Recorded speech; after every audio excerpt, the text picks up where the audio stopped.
जय हिंद प्यारे साथियों, प्रगति क्लासेस में आपका स्वागत है। कुछ दिन से हम लोग डिस्टर्ब चल रहे हैं। ठीक चलेंगे, लाइन पे आएंगे ना। बाकी जो चैनल पे नए हैं, चैनल को शेयर कीजिए। क्या हुआ? चैनल को शेयर कीजिए और सब्सक्राइब कीजिए। ठीक है, लाइक कीजिए सेशन को। बाकी अच्छा, मेरे दिमाग में एक चीज आज चल रही है कि मैं जो मैथ का क्रैश कोर्स टाइप का मतलब कि यूट्यूब पे चैप्टर 1 से स्टार्ट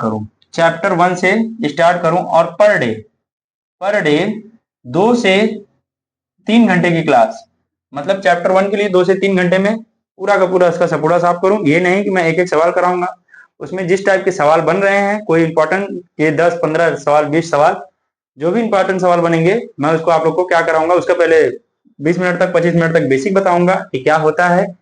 फिर उसके बाद जैसे चैप्टर 1 में है परिमेय संख्या या फिर वास्तविक संख्या, ठीक, तो पहले उसको करेंगे। फिर हम लोग करेंगे 2 चर वाले रैखिक समीकरण, द्विघात समीकरण, जैसे भी टॉपिक आते रहेंगे ना, निर्देशांक ज्यामिति वगैरह, सब एक एक करके हम लोग क्रैश कोर्स के टाइप चलेगा, जो कि फ्री ऑफ कॉस्ट रहेगा। आपको कोई उसका पेमेंट वगैरह करने की जरूरत नहीं रहेगी। हाँ, अगर उसको कर लोगे तो डेफिनेट सी बता रहा हूं कि अगर शुरू से भी कर रहे हो तो 2 महीने के अंदर हम लोग बहुत सारी चीजें मैथ में कवर कर ले जाएंगे। ठीक है, तो अगर ये प्लान आप लोग को कैसा लग रहा है, अगर आप लोग के लिए सही लग रहा है तो कमेंट बॉक्स में जरूर बताइए, हम लोग इस पे काम करना चालू करेंगे। ठीक है, बाकी आज के सेशन हम लोग का रहेगा हिंदी का। हिंदी जैसे कि हम लोग पिछली कक्षा में पढ़े थे शब्द रचना का टॉपिक हम लोग ने किया था, और शब्द रचना के टॉपिक में हम लोग ने अब तक की व्युत्पत्ति के आधार पे शब्द हम लोग ने पढ़ लिया है। रूढ़ शब्द, यौगिक शब्द और योग रूढ़ शब्द। उसके पहले शब्द रचना को कितने भाग में देखा जाता है? 3 भाग में देखा जाता है। प्रारूप या रूप के आधार पर शब्द के भेद, और उत्पत्ति या व्युत्पत्ति के आधार पर शब्द के भेद, और रचना या व्युत्पत्ति के आधार पर शब्द के भेद, और उत्पत्ति या उद्भव के आधार पे शब्द के भेद। ठीक है, तो इसमें हम लोग ने जो प्रारूप के आधार पे देखा था, तो उसमें 2 प्रकार देखे थे हम लोग ने, विकारी शब्द और अविकारी शब्द। विकारी शब्द में हम लोग ने 4 चीजें देखी थी, संज्ञा, सर्वनाम, क्रिया और विशेषण। अभी हम लोग ने कुछ पढ़ा नहीं है, खाली ऐसे ही हम लोग देखे हैं, खाका एक तैयार किए हैं कि हम लोग क्या क्या पढ़ रहे हैं उसमें। बाकी अविकारी शब्द में हम लोग ने अव्यय 4 प्रकार के होते हैं, चारों के चारे अव्यय को हम लोग ने डिफाइन किया था। क्रिया विशेषण अव्यय, संबंध बोधक अव्यय, समुच्चय बोधक अव्यय और विस्मयादि बोधक अव्यय। फिर हम लोग ने देखा था उत्पत्ति, व्युत्पत्ति के या बनावट या रचना के आधार पर शब्द के भेद। उसमें देखे थे हम लोग रूढ़ शब्द, यौगिक शब्द और योग रूढ़ शब्द। ठीक है, आज हम लोग देखेंगे अभिधा, लक्षणा और व्यंजना। अभिधा, लक्षणा, व्यंजना में क्या क्या होता है केवल टाइप देखेंगे, हल्का हल्का फुल्का उसका नरेशन देखेंगे, फिर हम लोग आगे बढ़ेंगे।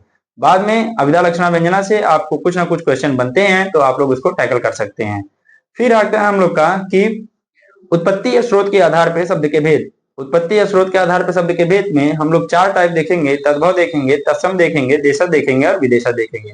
ठीक है भैया, तो ये हम लोग अभी क्या कर रहे हैं, खाका तैयार कर रहे हैं हिंदी को पढ़ने का। अभी हम लोग क्या कर रहे हैं, खाका तैयार कर रहे हैं।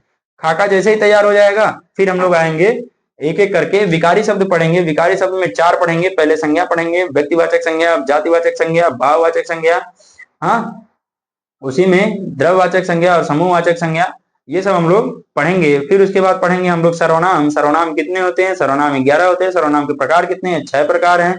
फिर हम लोग पढ़ेंगे क्रिया। क्रिया कितनी होती हैं?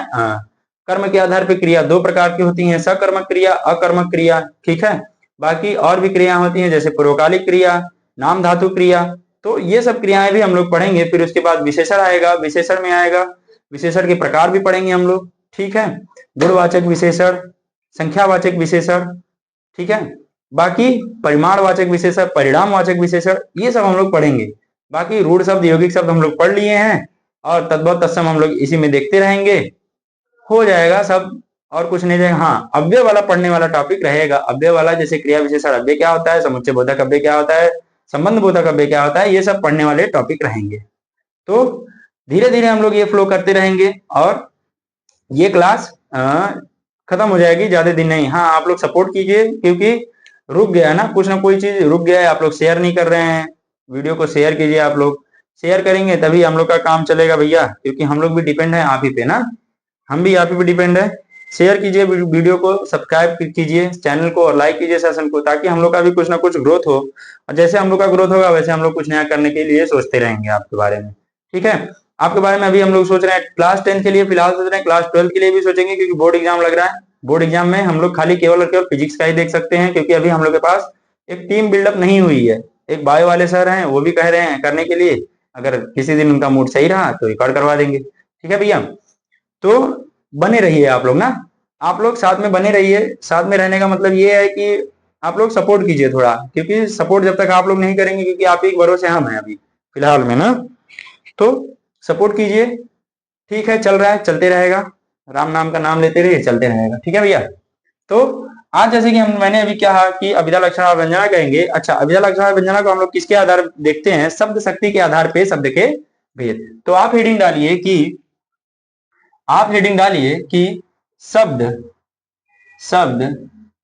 शक्ति के आधार पे, शब्द शक्ति के आधार पे, दिख रहा है ना भैया, आधार पर शब्द के भेद, शब्द शक्ति के आधार पे शब्द के भेद। ठीक है, तो इसके 3 भेद हैं, अभिधा है, लक्षणा है और व्यंजना है। तो इसको आप देखिए क्या होगा, अभिधा, लक्षणा पहला है, दूसरा है लक्षणा और तीसरा रहेगा व्यंजना। ठीक है, अभिधा, लक्षणा और व्यंजना। अभिधा किसे कहेंगे? देख लीजिए, यदि शब्द की जिस शक्ति से उसका सामान्य प्रचलित अर्थ का बोध होता है उसे अभिधा कहते हैं। तो पहली हेडिंग देखिए, अभिधा, जिस शब्द से उसके सामान्य प्रचलित का बोध होता है, मतलब कि जैसे घोड़ा दौड़ता है, तो किसके बारे में कहा जा रहा है? जिसके बारे में शब्द कहा जाए उसको हम लोग अभिधा कहेंगे। ठीक है, अभिधा, अभिधा उसमें अंडरलाइन करेगा कि निम्नलिखित में अभिधा क्या है, अभिधा को बताइए। तो अभिधा क्या बताता है कि जिस शब्द की शक्ति से उसे उसके सामान्य प्रचलित अर्थ का बोध होता है उसे अभिधा कहते हैं। अभिधा से प्रकट होने वाले अर्थ को वाच्यार्थ भी कहते हैं और मुख्यार्थ भी कहते हैं। जैसे घोड़ा दौड़ रहा है, इस वाक्य में घोड़ा वाच्यार्थ के रूप में प्रयुक्त हुआ है। कौन दौड़ रहा है? घोड़ा दौड़ रहा है। ठीक है, तो अभिधा शब्द किसी के बारे में कहा जाता है, जिसके बारे में कहा जाता है उसी को अभिधा कहते हैं, ये भी हम लोग कह सकते हैं। बाकी जैसे अभिधा शब्द शक्ति रूढ़ शब्द, यौगिक शब्द और योग रूढ़ शब्दों का अर्थ बोध कराती है। जैसे पानी, मेज, घोड़ा, मेज पुस्तक, कलम, विद्यालय, हिमालय, पुस्तकालय, पंकज, जलज, दशानन, चक्रपाणी आदि। ठीक है, तो अभिधा शब्द शक्ति का प्रतीत सबसे पहले होती है। ठीक है, और इसमें क्या हो सकता है कि मेनली हम लोग समझ सकते हैं कि जो भी जिसके बारे में कहा जाता है, जैसे अभी हम लोग ने कहा कि पुस्तक अच्छी है, पुस्तक अच्छी है, इसमें अभिधा शब्द क्या कहलाएगा? पुस्तक कहलाएगा। इसी में हम लोग लिखें, अगर जैसे एग्जांपल में बोला घोड़ा दौड़ता है, तो अभिधा क्या रहेगा इसमें? दौड़ता है। क्यों दौड़ता है? कि ये शब्द की किस पे डिपेंड है? ये शब्द पूरा का पूरा किस पे डिपेंड है? घोड़े पे डिपेंड है। ये शब्द क्या कहलाएगा? अभिधा कहलाएगा। ठीक है, तो इसी के सेंटेंस में आप 2 लाइन लिख लीजिए, हेडिंग डालिए अभिधा। अभिधा शब्द होता क्या है लिखिए आप लोग। क्या लिख सकते हैं कि शब्द शक्ति जिससे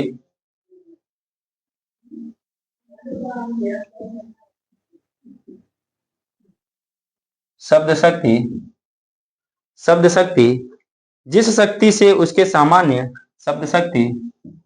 जिस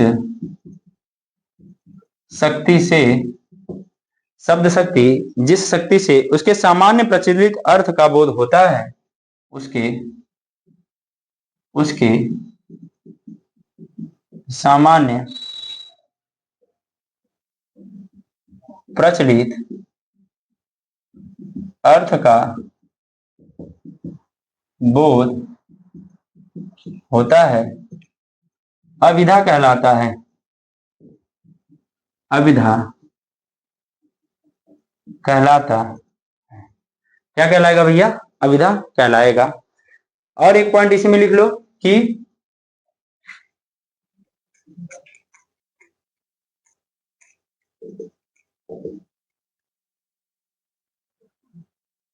रूढ़ शब्द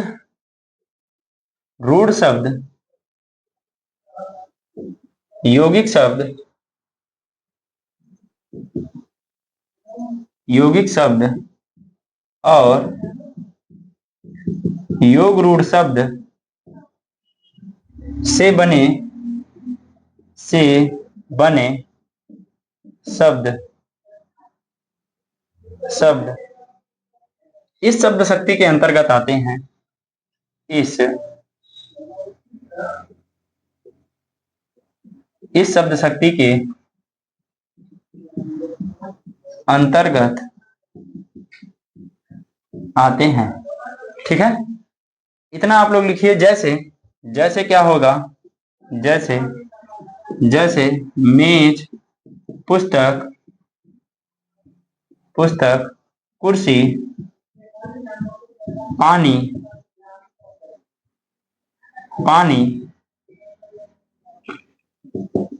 आदि। लिखिए इसको। ये किसके अंतर्गत आते हैं? अविधा के अंतर्गत आते हैं। जैसे अविधा शब्द शक्ति का उदाहरण लिख लीजिए। अविधा शब्द शक्ति का उदाहरण लिख लीजिए। सड़क को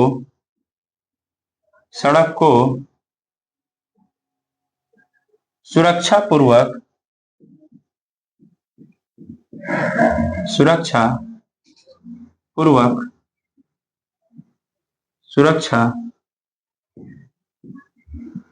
पूर्वक पार करना चाहिए। दूसरा लिखिए, मेज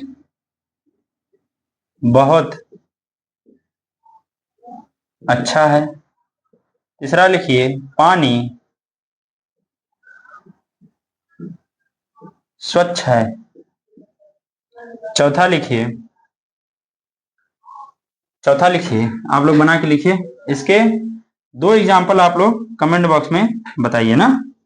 2 एग्जाम्पल आप लोग कमेंट बॉक्स में बताइए। ठीक है, बाकी देखते हैं आगे। हम लोग नोट डाउन कीजिए इसको।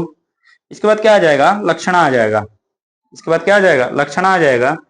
जिस शब्द की जिस शक्ति द्वारा शब्द के सामान्य अर्थ की जगह किसी अन्य अर्थ की कल्पना करनी पड़ती है, उसे लक्षणा कहते हैं। लक्षणा शब्द शक्ति द्वारा शब्द के जिस अर्थ का बोध होता है, उसे लक्षणार्थ कहते हैं। ठीक है, दूसरे शब्दों में किसी भी वाक्य में या किसी भी शब्द के अर्थ ग्रहण अविधा से न हो, किंतु उससे संबंधित हो तो अर्थ ग्रहण कराने वाले शब्द शक्ति को लक्षणात्मक कहते हैं। देखिए, बेसिकली हम लोग क्या कह सकते हैं कि जो शब्द दिया गया है उसका अर्थ न देकर किसी और अर्थ पे ट्रांसफर करना क्या कहलाएगा? लक्षणा कहलाएगा, लक्षणार्थ कहलाएगा।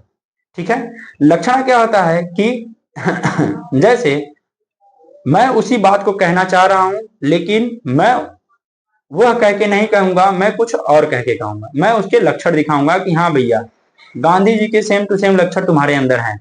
लक्षणा मतलब लक्षण हो जाएगा, तो सेम उससे आप रिलेट कर सकते हो। ठीक है भैया, तो इसको इरेज करते हैं और हम लोग लक्षणा लिखते हैं।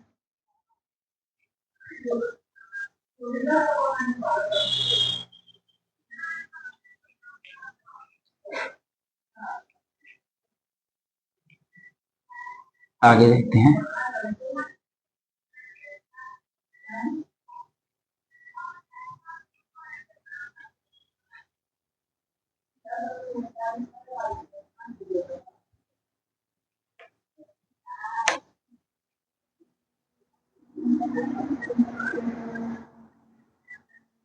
चलिए देखते हैं आगे क्या है लक्षणा। तो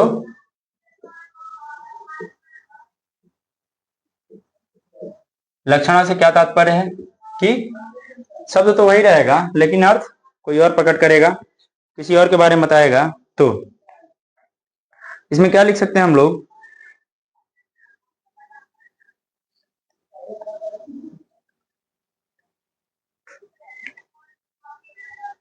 हाँ, शब्द शक्ति के शब्द शक्ति के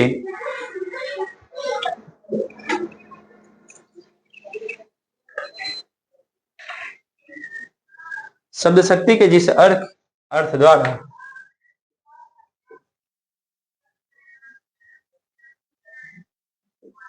शब्द शक्ति के जिस शक्ति के द्वारा शब्द के सामान्य अर्थ जिस शक्ति के द्वारा शब्द के सामान्य अर्थ की जगह किसी अन्य अर्थ की कल्पना करनी पड़ती है। सामान्य अर्थ की जगह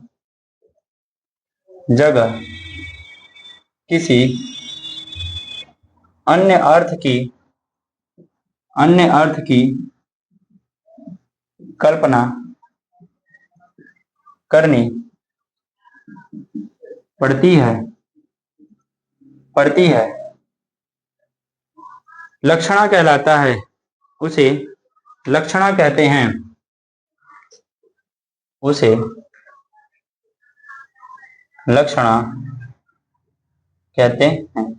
इतने से आप समझ सकते हो कि शब्द शक्ति के जिस शक्ति के द्वारा शब्द के सामान्य अर्थ की जगह किसी अन्य अर्थ की कल्पना करनी पड़ती है उसे लक्षणा कहते हैं। उसे क्या कहते हैं? लक्षणा कहते हैं। इसको हम लोग देखते हैं कि लक्षणा में निम्नलिखित 3 बातें आवश्यक होती हैं। कौन सी 3 बातें आवश्यक होती हैं देखते हैं। ये पहला पॉइंट रहेगा, ये दूसरा पॉइंट रहेगा। लक्षणा किसे कहेंगे यहीं से आप निकाल सकते हो। बाकी देखते हैं इसमें 3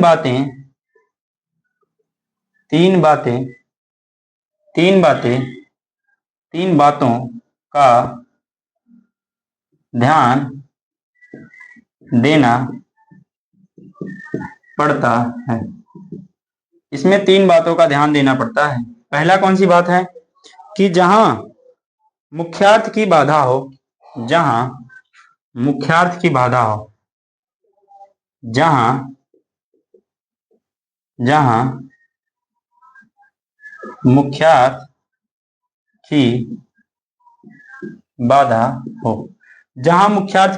अभी हम लोग ने मुख्यार्थ किसे कहा था भैया?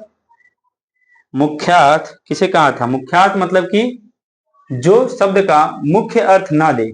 ठीक है, जो शब्द का मुख्य अर्थ ना दे। जैसे कि बनन के बगल में बगरों बसंत है, बनन के बगल में बगरों बसंत है। बाधा थी विधु को किसने इन काली जंजीरों में। बांधा था विधु को किसने इन काली जंजीरों में। मनहु उमंग अंग अंग छवि छलके। पता नहीं क्या लिखा। तो इसमें देखो एक सेम अर्थ का जो कहते हैं ना हम लोग, ये बात तो जो मुख्य अर्थ कह रहा है वो ना देकर किसी अन्य की ओर लेकर जाए, उसी को हम लोग क्या कहेंगे? लक्षणा कहेंगे। ठीक है, कि शब्द तो कह रहा है कुछ और लेकिन अर्थ उसका कुछ और निकल रहा है। ठीक है भैया। बाकी दूसरी बात क्या है? मुख्यार्थ से संबंधित अन्य अर्थ हो। मुख्यार्थ से संबंधित अन्य अर्थ हो। दूसरा शब्द क्या रहेगा? मुख्यार्थ से संबंधित अन्य अर्थ हो। मुख्यार्थ से संबंधित अन्य अर्थ हो। तीसरा क्या हो जाएगा? तीसरा होगा कि इस अन्य अर्थ के ग्रहण करने पर या तो कोई विशेष प्रयोजन हो अथवा इस अर्थ को स्वीकार करने में कोई रूढ़ी या परंपरागत धारणाएं काम करती हैं। ठीक है, तो इस अर्थ को स्वीकार इसके अर्थ को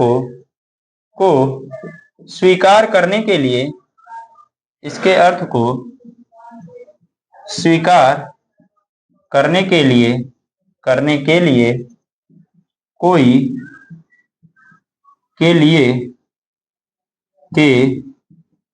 लिए कोई रूढ़िगत परंपरा कार्य करती हो, कार्य करती हो। इसके अर्थ को स्वीकार करने के लिए कोई रूढ़िगत परंपरा क्या करती हो, कार्य करती हो। ठीक है भैया, तो ये तीन मुख्य बातों का ध्यान रखेंगे। जहां मुख्यार्थ की बाधा हो, मतलब जो मुख्यार्थ उसका निकले उसको क्या करे, शब्द बाधित करे। दूसरा क्या कह रहा है, मुख्यार्थ से संबंधित अन्य कोई अर्थ हो, जो मुख्यार्थ है उसी से संबंधित कोई दूसरा अर्थ हो। तो ये इसकी शर्तें हैं। इसके अर्थ को स्वीकार करने के लिए जो इसका अर्थ है, सपोज करो अगर शब्द लिखा है तो अगर हम लोग उस शब्द का सेम मतलब लेंगे, एकदम हूबहू मतलब लेंगे, तो वहां पे क्या कार्य करनी चाहिए, कोई रूढ़िगत परंपरा। जैसे कि आप समझ सकते हो कि सब लोग ने दिवाली मनाई होगी, दिवाली के एक दिन पहले सब लोग ने सूरन की सब्जी खाई होगी या सूरन का चोखा खाया होगा, जिसको हम लोग परंपरागत कहते हैं ना।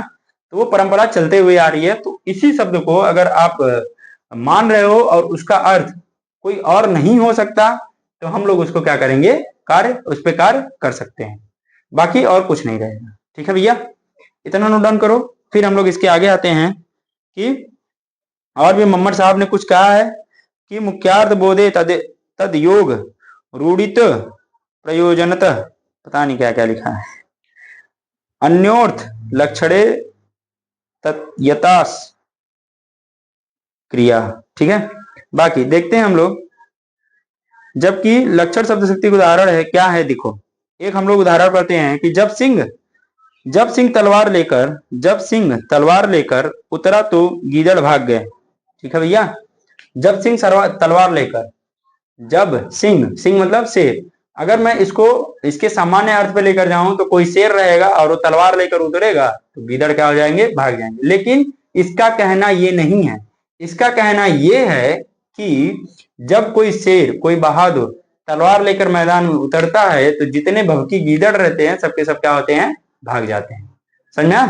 तो इसके कहने का अर्थ ये है, ना कि इसके कहने का अर्थ है कि कोई शेर है, जंगल का शेर है और वो तलवार लेकर उतरा है और सारे सारे गिदड़ क्या हुए, भाग गए। इसका अर्थ तो ये हो ही नहीं सकता कतई। तो अभिधा में क्या रहता है कि मेन जो जिसके बारे में कहा जाता है उसको प्रेजेंट रहना वहां पे रहेगा, जो वहां पे प्रेजेंट रहेगा उसी के बारे में कहा जाएगा, उसी को हम लोग क्या कह देंगे, अभिधा कहेंगे। लक्षणा में क्या रहता है कि शब्द तो रहेगा कोई और, लेकिन हम लोग उसका अर्थ किसी और की तरफ देंगे। जैसे अभी मैंने एक एग्जांपल बताया कि शेर तलवार लेकर मैदान में उतरते ही सारे गीदड़ भाग गए। ठीक है भैया, तो सारे गीदड़ भागने का मतलब ये है कि जितने भी भभकी गीदड़ हैं सब के सब भाग गए। क्यों भाग गए, कोई शेर बहादुर तलवार लेकर क्या हुआ है, मैदान में उतर गया। समझ में आया?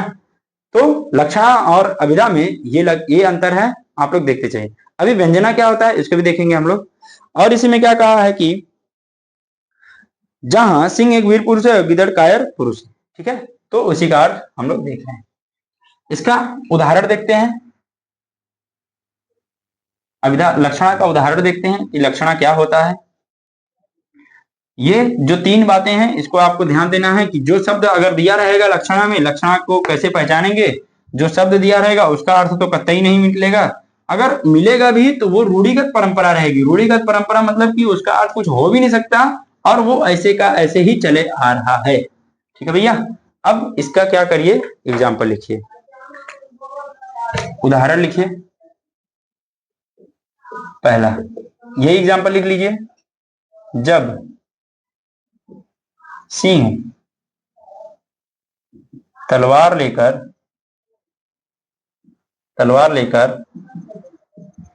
मैदान में उतरा तो जब सिंह तलवार लेकर मैदान में उतरा तो गीदड़ भाग गए। तो गीदड़ भाग गए। जब सिंह तलवार लेकर मैदान में उतरा तो गीदड़ भाग गया। दूसरा देखो, दूसरा क्या होगा, बनन के बागन में बगौरे बगरो बसंत। बनन के बागन में बगरो बनन के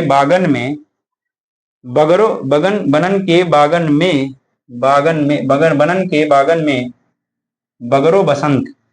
क्या लिखा है? बगरो बसंत। ठीक है, तो एग्जाम्पल लिख लीजिए। बाकी हम लोग चलते हैं व्यंजना की तरफ। कितना हुआ भैया? आगे हम लोग चलते हैं व्यंजना की तरफ। व्यंजना क्या होगा? अभिधा, लक्षणा, व्यंजना। आज के टॉपिक में ये बढ़िया से कवर हो जाएगा।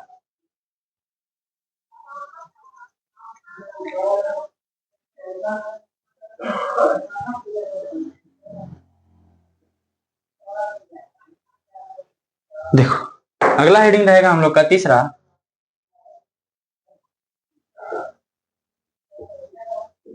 व्यंजना। अब व्यंजना देखते हैं क्या है कि जब अभिधा एवं लक्षणा शब्दशक्ति के अभिष्ट अर्थ की प्राप्ति न हो तो इन दोनों से भिन्न किसी विशेष अथवा गुण अर्थ की प्राप्ति हो, तब वहां व्यंजना शब्दशक्ति होती है। व्यंजना शब्दशक्ति द्वारा शब्द के जिस अर्थ का बोध होता है उसे व्यंग्यार्थ कहते हैं। जैसे सुबह हो गई, इस वाक्य में के कहने से वास्तव में अभिप्राय केवल यह बतलाना है कि सुबह हो गई है, बल्कि उसका अभिप्राय वह बतलाना है कि सोए हुए व्यक्ति के उठने, टहलने एवं अन्य कार्य करने का समय हो गया है। ठीक है, तो व्यंजना से हम लोग को क्या तात्पर्य है कि वो एग्जैक्ट बात बताएगा। ठीक है, अभिधा एक किसी विशेष के बारे में बताएगा कि अभिधा क्या करेगा, एक किसी विशेष के बारे में बताएगा। लक्षणा क्या करेगा कि वो अपना बात ना कहकर वो सेम बात कहेगा, लेकिन अर्थ मतलब कोई और रहेगा और जो कहेगा उसका अर्थ कुछ और रहेगा। ठीक है, बाकी व्यंजना में क्या रहेगा? डिक्टो, जो कहेगा वो 100% श्योर है। ठीक है, जैसे अगर मैं कह रहा हूं कि सुबह हो गई है तो इसका अर्थ भी क्या रहेगा कि सुबह हो गई है। अगर कह रहा हूं कि कल शाम होगी तो डेफिनेट सी बात है कि कल शाम होगी। या फिर मैं कह रहा हूं कि आज 8 बज गए हैं तो पक्की से पक्की बात है कि आज 8 बज गए हैं। ठीक है भैया, तो व्यंजना के बारे में लिखिए कि जब अभिधा एवं लक्षणा शब्द शक्ति से अभिष्ट अर्थ की प्राप्ति ना हो, जब अभिधा एवं लक्षणा शब्द शक्ति से, जब अभिधा एवं लक्षणा शब्द शक्ति से अभिष्ट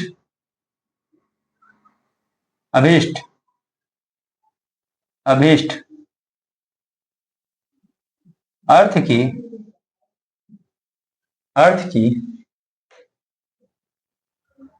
प्राप्ति ना हो, अभिष्ट अर्थ की प्राप्ति ना हो, तो वहां व्यंजना तो उसे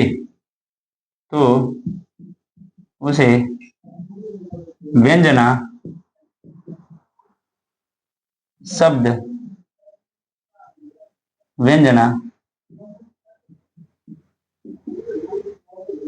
शब्द शक्ति कहते हैं। ठीक है, तो इसको आप समझ सकते हैं। जैसे व्यंजना शब्द शक्ति में हम लोग क्या देख सकते हैं कि व्यंजना शब्द शक्ति का कार्य है काव्य के मुख्य अर्थ को छिपे कथित अर्थ को व्यक्त करना।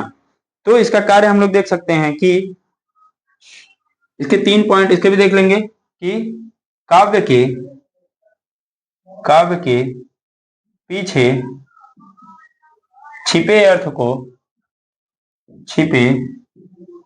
अर्थ को कथित व्यक्त करना व्यंजना कहलाता है। दूसरा क्या रहेगा कि दूसरा क्या रहेगा, व्यंजना शब्द शक्ति का कार्य काव्य गद्य। दूसरा क्या रहेगा कि व्यंजना शब्द शक्ति का संबंध व्यंग्यार्थ से है। व्यंजना शब्द शक्ति का अर्थ व्यंजना शब्द शक्ति का अर्थ व्यंग्यार्थ से है ठीक है। इसको नोट डाउन कीजिए। इसका एग्जांपल लिख लीजिए एक कि सुबह हो गई है, उदाहरण सुबह हो गई है, सुबह हो गई है ठीक है। अगला एग्जांपल लिख लीजिए कि अभी 8 बज रहे हैं, अभी 8 बजे हैं। मतलब जो जिसको एक्यूरेट बताएगा कि हाँ इसके अलावा कुछ नहीं है, जो है वो है ठीक है। मतलब सुबह 8 हो, आज सुबह हो गया है तो सुबह हो गया, आज 8 बजा है तो आज 8 बजे, 6 बजा है तो 6 बजे, शाम का 6 बजा है तो शाम का 6 ठीक है, जो एक्यूरेट हो ठीक है भैया। तो आज के इस सेशन में हम लोग ने अभिधा, लक्षणा और व्यंजना को क्लियर किया है, बहुत ही अच्छी तरह क्लियर किया है। अगर आपको अभी भी कोई डाउट रहेगा तो आप कमेंट बॉक्स में जरूर बताइएगा। कंटेंट थोड़ा कम है मेरे हिसाब से, अभी भी थोड़ा कम है, और भी दिया जा सकता है, देंगे ना, समय का अभाव है इसके लिए देंगे ठीक। आप लोग इतना करते रहिए, इतना भी याद रहेगा तो आप पेपर में टैकल कर सकते हैं। क्या एक बार फिर से हम लोग रिपीट करेंगे। अभिधा क्या होता है, जिसके बारे में कहा जाता है, स्पेसिफिक जिसके बारे में कहा जाता है। लक्षणा क्या होता है, एक मैं कुछ कह रहा हूं उसका अर्थ कुछ अलग निकले तो वो क्या हो जाएगा, लक्षणा। व्यंजना क्या होगा, एकदम एग्जैक्ट अर्थ दे, जो एग्जैक्ट अर्थ रहता है उसको दे, उसको हम लोग क्या कहेंगे, व्यंजना कहेंगे ठीक है। तो आज की क्लास हम लोग यहीं तक रखते हैं, बाकी हम लोग मिलेंगे कल, तब तक के लिए जय हिंद।